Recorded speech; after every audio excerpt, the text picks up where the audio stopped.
सोनम वांगचुक एक ऐसी हस्ती जो लद्दाख से शुरू होती है, एक ऐसी हस्ती जिसके ऊपर एक फिल्म बन चुकी है थ्री इडियट के लिहाज से, जिसमें उनकी काबिलियत के बारे में और बहुत सारी बातों के बारे में चर्चाएं चल चुकी हैं। यही सोनम वांगचुक जो पिछले दिनों से कई बार यात्राएं शुरू किए हुए थे अपनी लद्दाख के अधिकारों के लिए, लद्दाख की उस जनता के अधिकारों के लिए जो अधिकार उसे नहीं मिलते। क्या हुआ कि एक पर्यावरणविद को इस यात्रा पर निकलना पड़ा?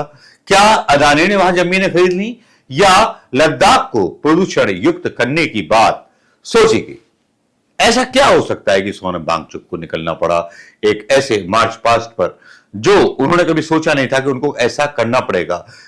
भारत के राजकाल में 2014 तक तो वो शांत थे, 2019 तक भी शांत थे, 2024 में ऐसा क्या बदला कि सोनम वांगचुक निकल पड़े दिल्ली की राजघाट महात्मा गांधी की समाधि पर धरना देने? ऐसी क्या वजह हुई?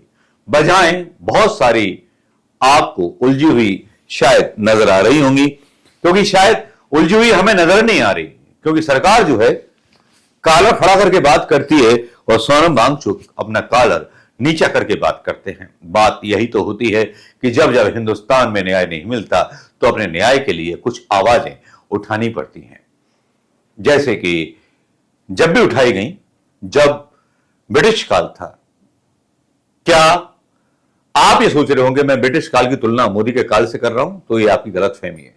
नहीं, मैं उनके काल से कोई तुलना नहीं करना चाहता। मोदी जी का काल तो अंग्रेजों के काल से भी ज्यादा खतरनाक है, क्योंकि जहां अंग्रेजों के जमाने में कम से कम कांग्रेस को और नेताओं को प्रदर्शन करने की इजाजत थी, भले ही उन्हें ठोका पीटा जाता था, मारा जाता था, गिरफ्तार करके जेल में डाल दिया जाता था, लेकिन थाना इजाजत देता था, कोई दिल्ली आने से किसी को रोकता नहीं था।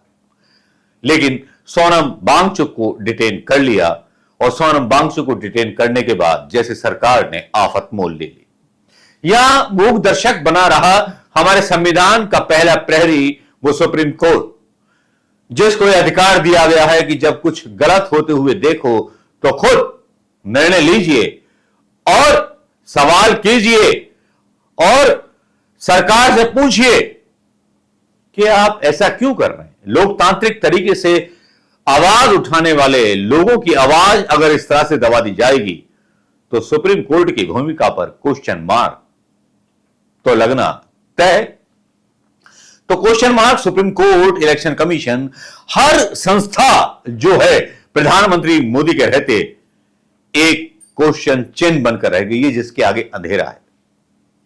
यह आपने भी जाना है, हमने भी जाना है। हमने पिछले दिनों देखा प्रधानमंत्री मोदी सुप्रीम कोर्ट के जज साहब के साथ अपनी पावर दिखा रहे थे, और उसके बाद जो था बाबा राम रहीम को जमानत मिल जाती है, और बाबा राम रहीम जो इतना बलात्कारी, इतना बड़ा अपराधी है, उसको जमानत मिल जाती है, और सोनम वांगचुक को गिरफ्तार करके जेल के या डिटेंशन करके उसको जेल के सींचों में केवल इसलिए डाल दिया जाता है क्योंकि वह सवाल करता है, सवाल सत्ता से करता है, सवाल पूछता है। मोदी जी बता दीजिए, और मोदी जी का 56 इंची सीना गड़बड़ हो जाता है। चंद्रबाबू नायडू की साजिशें लड्डू के ऊपर फूटती हैं, सुप्रीम कोर्ट इसको बेनकाब कर देता है। लेकिन क्या सब कुछ ठीक चल रहा है? जब सोनम वांगचुक की डिटेंशन होती है तब अखिलेश यादव का भी बयान आता है और राहुल गांधी का भी बयान आता है। विपक्ष चुप रहने वालों में से नहीं। आज विपक्ष वो भूमिका निभा रहा है जो भारतीय जनता पार्टी उस समय नहीं निभा पाई अपनी विपक्ष की भूमिका, जब हर्षद मेहता के स्कैम हो रहे थे। तब भी कोई किसी भारतीय जनता पार्टी के नेता ने सवाल कर दिया होता, पूछ लिया होता गरिबान पकड़ करके? नहीं पूछा। अदानी की कंपनियां कैसे दिनों दिन प्रगति करती जा रही हैं? ना बाबा ना, हम नहीं पूछेंगे, लेकिन सोनम वांगचुक को डिटेंशन में रखेंगे। यह है हमारे देश का हाल। दोस्तों नमस्कार जूले, मैं अभी ये वीडियो रिकॉर्ड कर रहा हूँ उस बस से जिससे हम पंजाब से दिल्ली जा रहे हैं।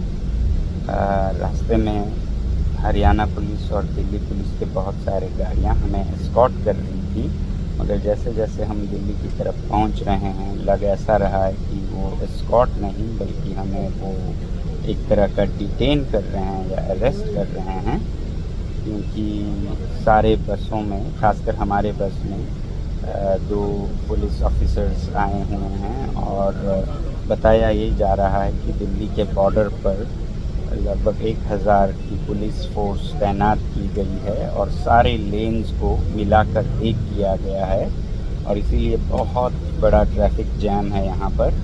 वैसे ही हमें बताया गया कि लद्दाख भवन, जहाँ पर लद्दाख के नेता ठहरे हैं, उन्हें बैरिकेड करके एक तरह का हाउस अरेस्ट सा किया गया है और जो लद्दाख के स्टूडेंट्स दिल्ली में हैं, जिस मोहल्ले में या इलाके में हैं, वहाँ भी बैरिकेड्स किए गए हैं। तो हमें शायद डिटेन किया जाएगा। इसके बाद मैं आपको वीडियोस भेज पाऊँ या ना पाऊँ, ये सोचकर मैं बस में से ही ये वीडियो भेज रहा हूँ। इससे पहले, कुछ देर पहले एक नोटिफिकेशन दिल्ली पुलिस कमिश्नर से आया, जिसमें कि उन्होंने सेंट्रल और नॉर्थ दिल्ली पूरे में एक ऑर्डर लगाया जो कि सेक्शन 144 जैसा ही है, नाम कुछ और है, जिसके अंतर्गत 5 आदमी से ज़्यादा जुट नहीं सकते हैं 30 तारीख से 6 अक्टूबर तक।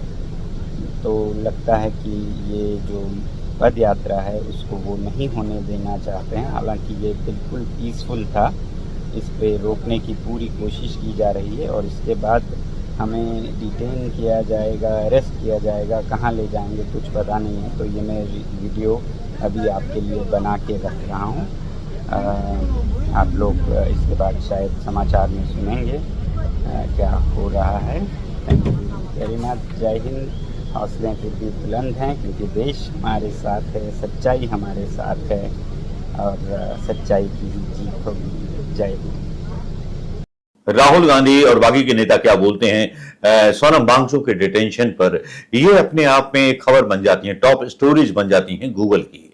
जी हां, गूगल की टॉप स्टोरीज में अमर उजाला बोलता है कि राहुल गांधी सोनम वांगचुक की हिरासत को राहुल ने बताया अस्वीकार्य, कहा पीएम मोदी को लद्दाख की आवाज सुननी चाहिए। हिंदुस्तान लिखता है सोनम वांगचुक डिटेन, वांगचुक को हिरासत में लेने पर भड़का विपक्ष, राहुल गांधी अरविंद केजरीवाल। और तीसरी नंबर टाइम्स की न्यूज आती है, हिरासत में लिए गए सोनम वांगचुक लद्दाख से समर्थकों के साथ पहुंचे थे दिल्ली, राहुल गांधी ने पीएम मोदी पर साधा निशाना। सोनम वांगचुक को हिरासत में लेने की क्या है वजह, पीएम मोदी पर भड़के राहुल गांधी। तो भैया सोनम वांगचुक जो कर रहे हैं, एक आराम से हाथ जोड़ करके अपील कर रहे हैं और उस पर राहुल गांधी का साथ मिल जाता है और बोलते हैं कि अस्वीकार्य है प्रधानमंत्री मोदी जी, और कुछ रातों रात बदलने लगता है। बड़ी बड़ी बहसें मोदी मीडिया में और सब जगह चलने लगती हैं मोदी जी का पक्ष सुधारने के लिए। शुक्र मनाइए कि अभी तक सोनम वांगचुक को आतंकवादी नहीं बोला है सरकार ने, वरना आतंकवादी शब्द तो और सर्टिफिकेट फ्री मिलते हैं बीजेपी की सरकार में, कि जो सरकार से सवाल पूछे उसको फ्री में एक सर्टिफिकेट डिक्लेयर कर दो और उसके नाम पर ईडी, आईडी और सीआईडी लगा दीजिए और उसको आतंकवादी डिक्लेयर कर दो। आज एक अभिनेत्री ने बोला भी था कि जो उमर ने बोला, या जो मुसलमान बच्चे आज जामिया मिलिया की जेल में हैं, मैंने बोला था तो वो डिसाइड करने में उन्हें वो लगा कि हिंदू को आतंकवादी नहीं कह सकते, लेकिन मैं भी जेल में होती। प्रधानमंत्री मोदी का मतलब एक घमंड भरा रुतबा समझ में नहीं आता, जहां वो कहते हैं कि मैं चाय वाला हूं। सोनम वांगचुक ने क्या ऐसी गलती कर दी कि जो महात्मा गांधी की समाधि तक आने के लिए उनको रोक दिया गया? क्या महात्मा गांधी और सोनम वांगचुक के बीच भी कोई मतभेद है? महात्मा गांधी हिंदू हैं और सोनम वांगचुक जो है मुसलमान है, या राष्ट्र विरोधी ताकत है सोनम वांगचुक जिसको आने से रोक दिया गया, उसको डिटेन कर लिया गया? किस बात से घबराई हुई है भारतीय जनता पार्टी? मुझे तो ये बात समझ में नहीं। और हरियाणा से इनको डायरेक्ट पैदल आने नहीं दिया गया, सरकार ने खुद चंडीगढ़ में बस में इनको लेकर के आए कि हरियाणा चुनाव में कहीं इनको नुकसान ना हो जाए, सोनम वांगचुक हरियाणा से गुजरेंगे, या कुछ ऐसा था। ऐसा है तो बड़ा दर्दनाक एक हिस्सा है प्रधानमंत्री मोदी जी की छवि के लिए, जो दर बदर बेतरतीब और मतलब ऐसे होते जा रहे हैं प्रधानमंत्री मोदी जी कि जो काबिलियत और जो मोहब्बत इन्होंने कमाई थी इस देश की विकास के नाम पर, वो मोहब्बत इन्होंने नफरत के चक्कर में और कपड़ों के चक्कर में, वेशभूषा के चक्कर में और अदानी के भला करने के चक्कर में गवा। दोस्तों, वांगचुक को हिरासत में लेना कहां तक सही है, कहां तक गलत है, बताइएगा जरूर। राहुल गांधी की प्रतिक्रिया आ गई है, अखिलेश यादव भी प्रतिक्रिया देते हैं। कैसे कैसे चलेगा लोकतंत्र? विपक्ष के सारे नेताओं के बयान सोनम वांगचुक के पक्ष में आते हैं और सोनम वांगचुक का वो वीडियो भी आपने देख लिया होगा जो मैंने बीच में डाला होगा, जिसमें सोनम वांगचुक को अरेस्ट किया गया और वीडियो उन्होंने ट्विटर पर डाला। नमस्कार, जय हिंद दोस्तों। पसंद आए और सोनम वांगचुक का प्रदर्शन अगर पसंद आए तो शेयर करना मत भूलिएगा। नमस्कार, जय हिंद दोस्तों।